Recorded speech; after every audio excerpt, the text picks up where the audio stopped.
My name is Andrew Schuler. I'm an associate professor in the Department of Civil Engineering at the University of New Mexico, and many semesters I teach our senior design capstone course for the department.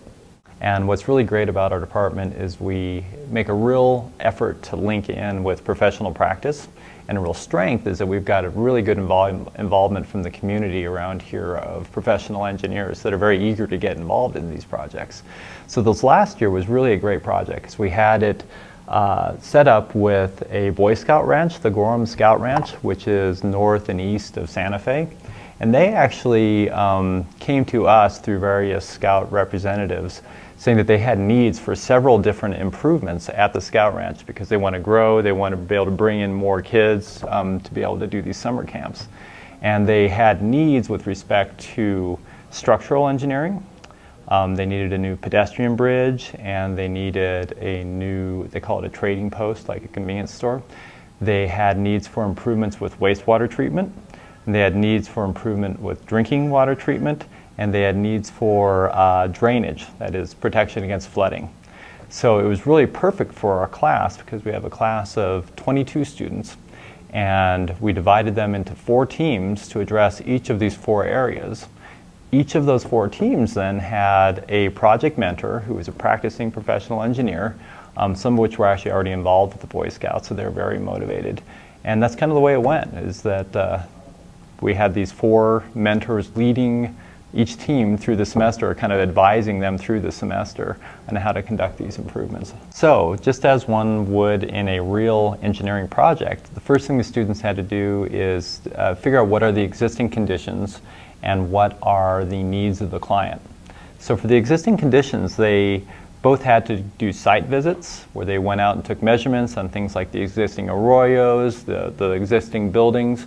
They also had to look at previous studies that have been done in the area, things like soils reports, hydrologic data, these kinds of things.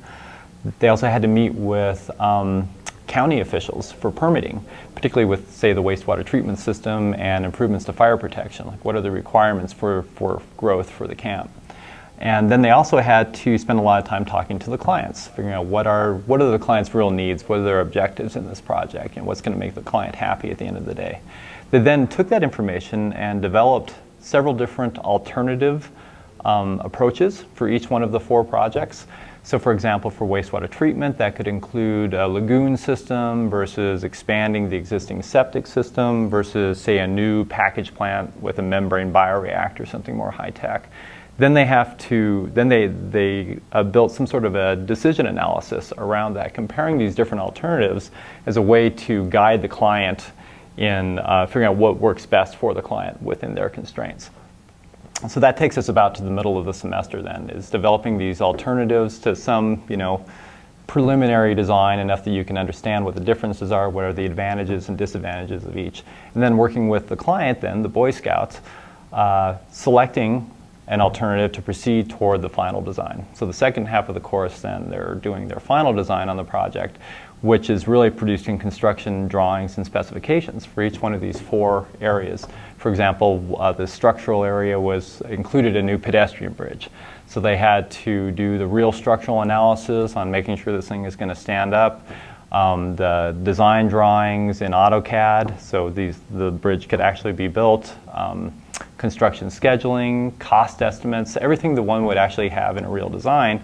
And for this project, it actually was a real design. We're hoping that the Boy Scouts will proceed with the plans for each one of these projects and begin construction on some of them this year.